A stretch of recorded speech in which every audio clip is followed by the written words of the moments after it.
జ్యోతిషాస్త్రరీత్యా ద్వాదశ రాశుల్లో మూడవ రాశి అయినటువంటి మిథున రాశి మిత్రులారా, మృగశిరా నక్షత్రం 3, 4 పాదములు, ఆరుద్ర నక్షత్రం 1, 2, 3, 4 పాదములు, పునర్వసు నక్షత్రం 1, 2, 3 పాదాలకు జన్మించిన మీరు మిథున రాశి వారిగా పరిగణించబడుతున్నారు.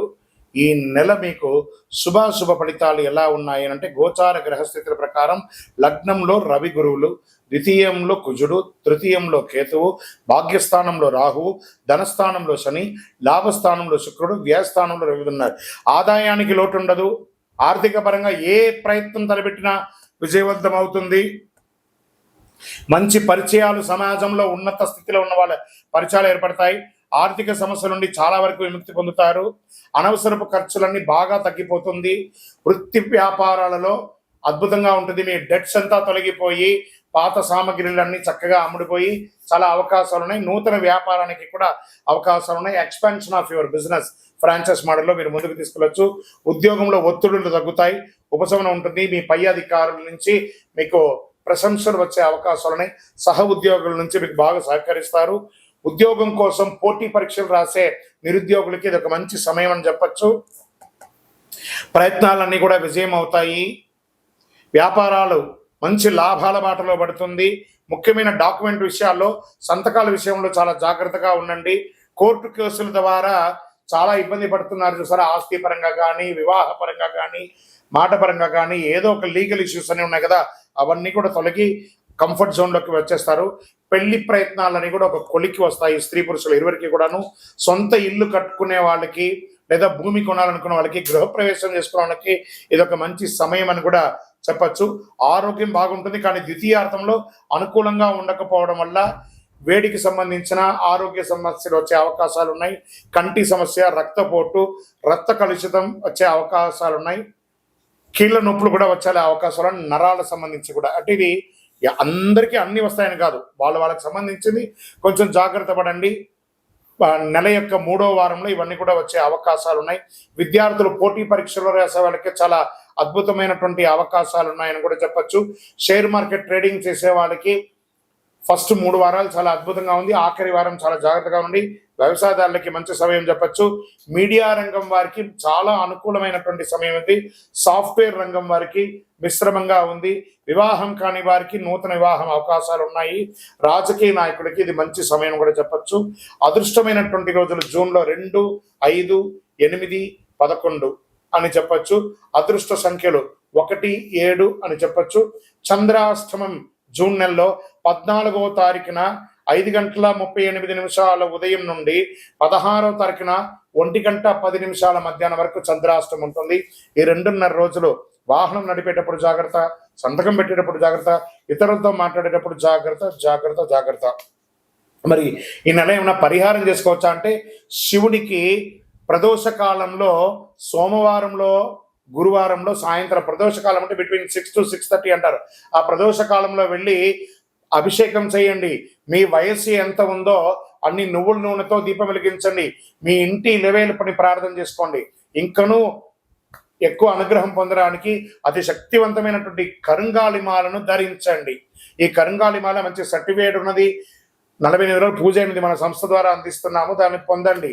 ఇంకనూ మీ వ్యక్తిగత జాతకం తెలుసుకోవాలనుకున్న వాళ్ళు మా కింద ఈ నంబర్కి మీ యొక్క date of birth, time of birth, place of birth, మీ పేరుతో సహా పెట్టండి. కాల్ చేయకండి, మా అడ్మిన్స్ మీకు రిప్లై ఇస్తారు. విజయోస్తు.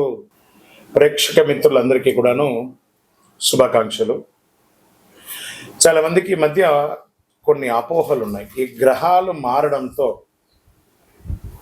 ఏమో అయిపోతుంది అని చెప్పి దాన్ని ఎక్స్ప్రోజల్గా కొంత చెప్పడంతో భయపడుతూ కొంతమంది మాకు కాల్ చేస్తున్నారు. ఏమంటే ఇది ఈ సంవత్సరం మాత్రం కొత్తగా మారట్లేదండి గ్రహాలు. ఈ యుగం పుట్టినప్పటి నుంచి ఇంకా యుగం అంతరించేంత వరకు గ్రహాలు మారుతూ ఉంటాయి. సుమారుగా ఒక ఉదాహరణకి ఎక్కువ శాతం నాకు కాల్స్ వచ్చింది సింహరాశి నుంచే వచ్చింది అనుకుందాం. ఒక ఉదాహరణకి అది అష్టమ శనిగా అయితే ఏమేమో అయిపోతుంది, విడాకులు వచ్చేస్తుందట, విడిపోతారట, అకాల మరణాలట, యాక్సిడెంట్లట అని. ఇదేంది గురుగారు మాకు భయం వేస్తుంది ఏంటంటే, ఒకటి గుర్తుపెట్టుకోండి, 140 కోట్ల మంది భారతీయులు ఉన్నారు. ప్రపంచమంతా కూడా కొన్ని కోట్ల మంది ఉన్నారు. అందులో నుంచి మనం బైఫర్కేట్ తీసుకుంటే ఒక్కొక్క రాశి వారు 20 కోట్ల 30 కోట్ల మంది ఉన్నారు అనుకున్నాం. అది గోచార గ్రహ స్థితియే. గోచారం అంటే మీకు చిన్న ఉదాహరణ చెప్తాను చూడండి. ఈ భాగ్యనగరం ఎత్తుకుంటాం. ఈ భాగ్యనగరంలో ఈరోజు ఈ ఆఫీసు ఇది, ఇందులో మనం ఇంతమంది ఉన్నాం, ఇంతమందిలో ఒకరికే ఉంటుంది.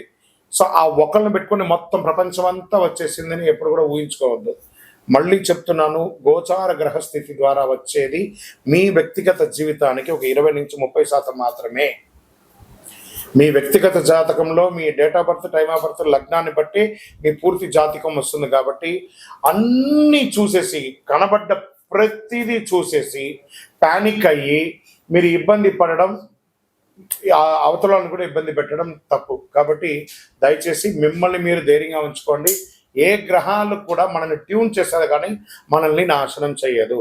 గ్రహాలన్నీ అనుగ్రహం చేయడానికే కానీ ఇబ్బంది పెట్టడానికి కాదు, మనల్ని ట్యూన్ చేయడానికి కోసం మాత్రమే. నమస్కారం. జాతకం అంటే ప్రతి ఒక్కరికి కూడా ఒక భయం. ఈ నెల నాకు ఎలా ఉంటుంది, వ్యాపారం ఎలా ఉంటుంది, ఉద్యోగం ఎలా ఉంటుంది, ఆర్థికంగా ఎలా ఉంటానని ఒక భయం ఉంటుంది.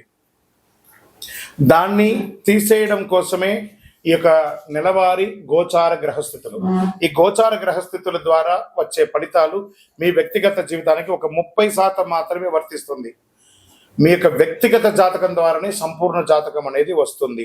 మళ్ళీ చెప్తున్నాను, జాతకం అనేది పడుతున్న వర్షానికి ఒక గొడుగు మాత్రమే కానీ జాతకం జీవితం కాదు. మళ్ళీ జాతకాన్ని ఎవరెవరు అడగాలి అంటే 21 వయసులోపు ఉన్న వాళ్ళు అడగకూడదు, 60 వయసు పై చిలుకు వాళ్ళు అడగకూడదు. ఎందుకంటే వాళ్ళు పెద్దవాళ్ళు కాబట్టి వాళ్ళకి అన్నీ తెలుసు. ఆర్థికమైనటువంటి లావాదేవీలు చేసేసి అప్పులు తీరడానికి కోసం జాతకం అడిగితే, జాతకం చెప్పించుకుంటే అప్పులు తీరవు. ఇల్లీగల్ అఫైర్స్ గురించి అడగకూడదు. నమస్కారం. వందే మాతరం. జై జవాన్ జై కిషాన్ అనే యొక్క నినాదంతోనే మనం మాటల్లో కాకుండా ఇంక బిడ్డ చేతుల్లో కూడా మనం ఉన్నాం. పెహల్గాం ఉగ్రదాడి మనకు చాలా ఇబ్బంది కలిగింది. దానికి ధీటుగా మన భారతదేశ ప్రభుత్వం తీసుకున్నటువంటి నిర్ణయాలతో చాలా అద్భుతాన్ని, విజయాన్ని మనం సాధించాం. అందులో మన దేశం కోసం, మన కోసం ప్రాణాలు వదిలినటువంటి వీర జవాన్లకి అందరం కూడా నివాళులు అర్పిద్దాం. నిజంగా మనమందరం ఈరోజు సుఖ సంతోషాలతో ఉన్నామంటే వారు అక్కడ బార్డర్లో మన కోసం కష్టపడ్డారు. ఇలాంటి ఈ యొక్క యుద్ధమైనటువంటి వాతావరణాలు మళ్ళీ మళ్ళీ రాకూడదని మనం దైవ ప్రార్థన చేసుకుంటాం. అందరూ క్షేమంగా ఉండాలి, అందులో మనం ఉండాలని ప్రార్థన చేసుకుంటాం. వందే మాతరం, వందే మాతరం, వందే మాతరం.